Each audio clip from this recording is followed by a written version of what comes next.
네, 오늘은 그 선거제도에 관한 겁니다. 얼마 전에 제가 국회에서 이 선거제도 개혁의 쟁점과 대안 찾기라는 걸로 해서 토론회로 제가 참가를 했습니다. 그래서 어, 각 분야의 이 전문가들이 나온 건데요. 시민사회단체 인사들이 나온 겁니다. 그래서 최근에 이제 선거법 제도 이거에 대한 그 본질을 한번 살펴보겠습니다. 제목에서 보다시피 현재 선거제도가 논쟁이 되고 있는데 그 본질은 결국은 거대 양당의 독점의 기득권을 포기하냐, 아니면 고집하냐. 이것이 이제 핵심이라는 거죠. 그래서 이제 수구 보수의 집권을 보장하는 양당제를 유지할 것이냐. 지금처럼 수구 보수가 주기적으로 집권하고 윤석열 같은 특보자 괴물이 나올 수 있는 것은 바로 이제 양당 독점을 보장하는 선거제도 때문이죠.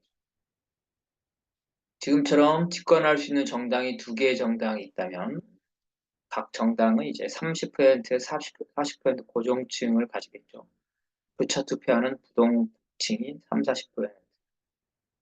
그래서 민주주의 국가에서 이제 부동층은 책임 정치와 선거 심판 원리 때문에 특정 정당의 독재를 용인하지 않죠. 민주당 독재를 원하지 않고 국민의힘 독재를 원하지 않습니다. 당이 두 개밖에 없다면 두 정당이 괴물이더라도 부동층은 한 정당만 계속 지지하지 않기 때문에 번갈아 가면서 선택할 수밖에 없겠습니다. 그 민주당의 독재가 불가능하기 때문에 집권이 가능한 다른 정당을 선택한다면 국민의힘밖에 없죠. 반대로 국민의힘을 심판하려면 민주당을 선택할 수 없죠. 이러한 양당제에서 한국과 미국에서 보듯이 두 당은 겉으로는 극단적으로 대립하는 것 같지만 실제로는 돌아가면서 집권하는 이러한 협력하는 공생 관계입니다. 이러한 양당 독점 체제를 절대로 바꾸지 않습니다. 그래서 수구 보수를 퇴출하려면 중도 보수와 수구 보수를 번갈아 하는 이러한 양당제를 다당제로 전환을 해야 되겠죠. 수구 보수가 아닌 다른 대안 세력이 있어야 됩니다.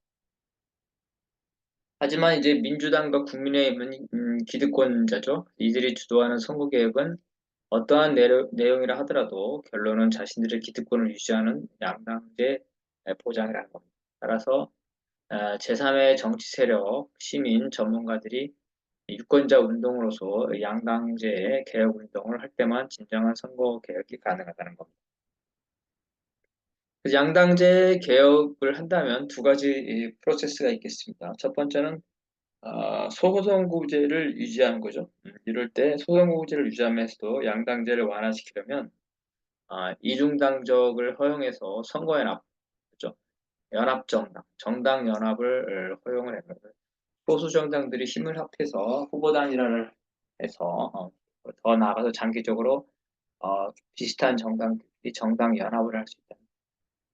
이를테면 노동당, 녹색당, 정의당, 진보당 등 진보 정당들과 제3의 대한정당을 원하는 시민 세력이 선거연합인 정당연합을 통해서 하나의 대한정당으로 뭉친다면 민주당의 한계도 드러나고 국민의힘의 한계도 드러난 집권 유권자들이 이 정당을 이제 집권 가능한 제3의 정당으로 선택할 수 있다. 소선거구제를 유지하는 것과 무관하게 전면적인 비례대표, 즉 독일식 정당 명부죠. 독일은 소선거구제를 하면서도 득표율에 따라 의석을 배분하는 이러한 정당 명부제를 유지하고 있습니다. 이러한 독일식 정당 명부제를 유지한다면 비록 소선거구제 있다 하더라도 정당 연합을 허용하지 않더라도 양당제를 완화할 수 있죠. 왜냐하면 자기 득표율만큼 가져가기 때문에 소수 정당, 뭐 보통 한국에서 진보 정당이 10% 없는데 실제로는 10석 정도 미만인데 득표율까지 가면은 10%니까 30석을 얻을 수가 있겠죠. 현재 비례성을 보장하지 않는 양당제, 그죠? 양당제에서 이 특혜를 누리고 있는 거대 양당이 이러한 도시 정당 명부제를 도입할 리가 없습니다. 또한 일부는 이제 소선거구제, 일부는 비례성을 보장하는 지금 한국의 선거제도가 그렇죠. 소선거구제하고 일부 비례성을 보장하는 유지한다면 이제 득표율보다 의석수가 적은 정당들이 민주정당 같은 경우에 과거에 10%였는데 비례해서 8석밖에 못 받아요. 원래 30석을 가져야 되는데 이러한 불이익이 보상되도록 정당 연합이라든가 정당 정비 결합제도를 허용해. 정당 연합은 소선구제에 대응해서 가능하고 정당 명부 결합제도는 소수 정당들이 힘을 합해서 하나의 비례대표 명부를 제출하는 겁니다. 이것들을 허용한다면 3%의 진입 장벽이 있다 하더라도 소수 정당들이 힘을 합해서 하나의 정당 명부 리스트 비례대표를 제출하면 원내에 진출할 수 있습니다. 프랑스처럼 국회의원 선거 타기 어렵다면 프랑스처럼 지방선거에부터 실험적으로 정당 명부제도를 한번 해볼 수가 있다. 현재 논의되는 선거제도 개혁을 보게 되는데 결국은 어디를 가나 결론은 양당제의 기본을 유지하는 것으로 나타납니다.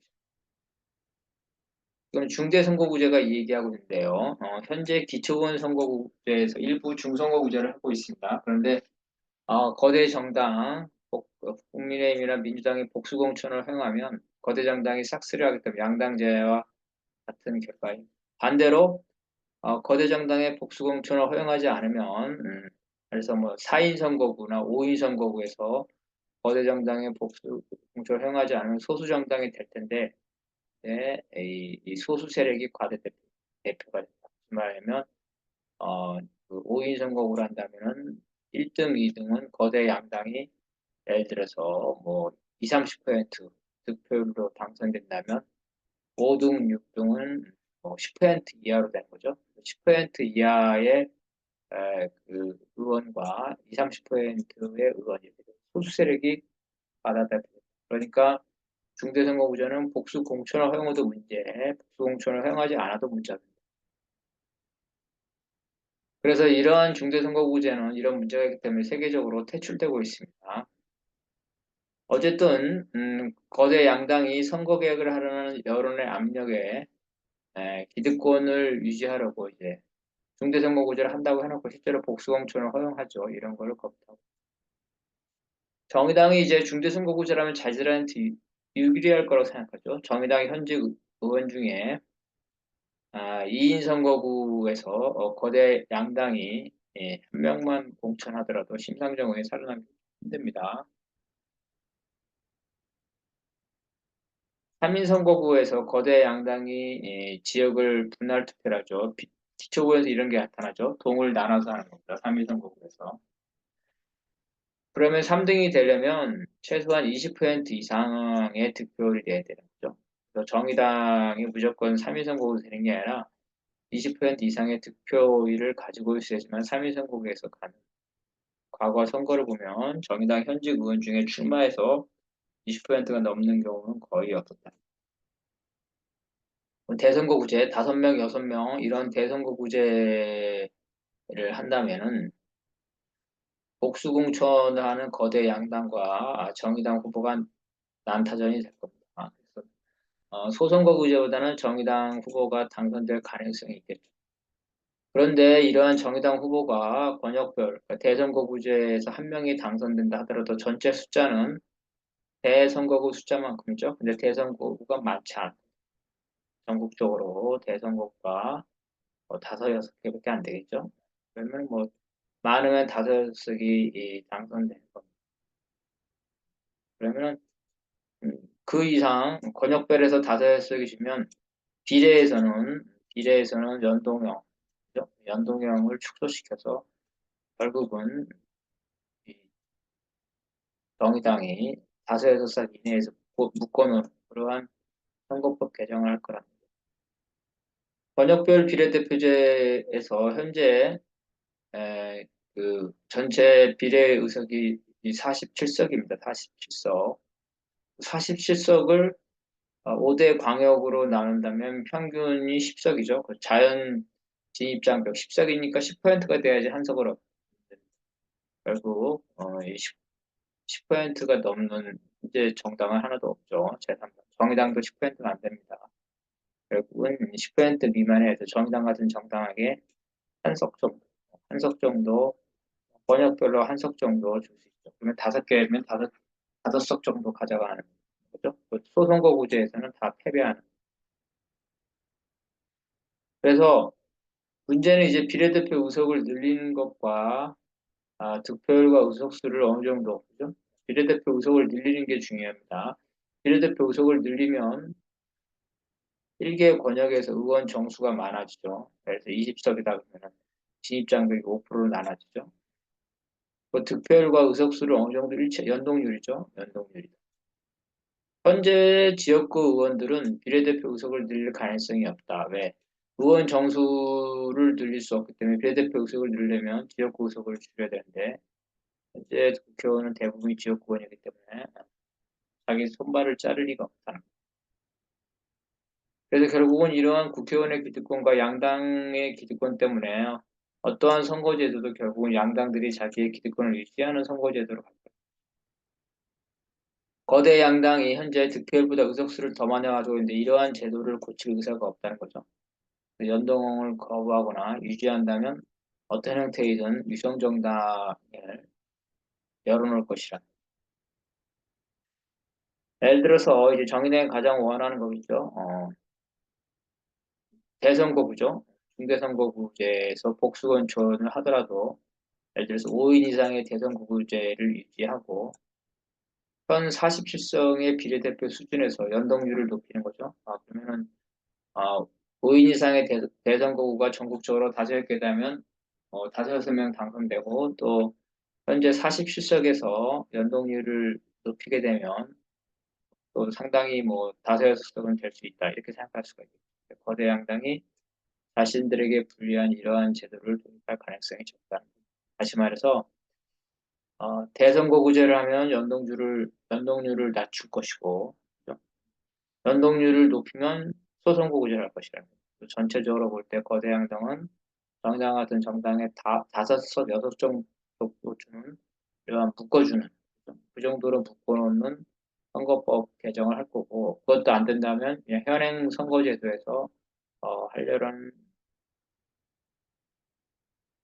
그래서 결론만 얘기하면은 이 거대 양당들은 자신의 기득권을 포기할 생각이 없고 현재 의원들도 대부분이 지역구인 의원들도 자신의 기득권을 포기할 생각이 없기 때문에 이 거대 양당에게 이 선거법 개혁을 바라는 것은 그것은 사실은 난망한 일이다.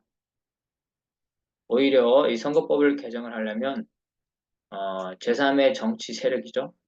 노동정치, 그다음에 시민 전문가들이 유권자 운동으로 양당제 개혁을 해야 되고 더 확실하게 하려면 노동과 시민 이런 사람, 즉 양당제로 피해받는 노동정치, 진보정치 그리고 진보적 시민운동 세력이 힘을 합쳐서 제3의 정치 세력으로서 총선에서 제3의 정당을 대한정당을 형성해서 정치개혁과 이 선거법 개혁을 내걸고 국민들의 심판을 받는 즉 총선에서 자신들이 이 선거법 개혁의 공약, 정치개혁의 공약을 내놓고 제3의 대안 세력으로 국민들에게 선택받는 이러한 정치운동 이렇게 함으로써 거대 양당을 압박할 때만, 즉 정치의 주체로 나설 때만 거대 양당의 기득권을 보장하는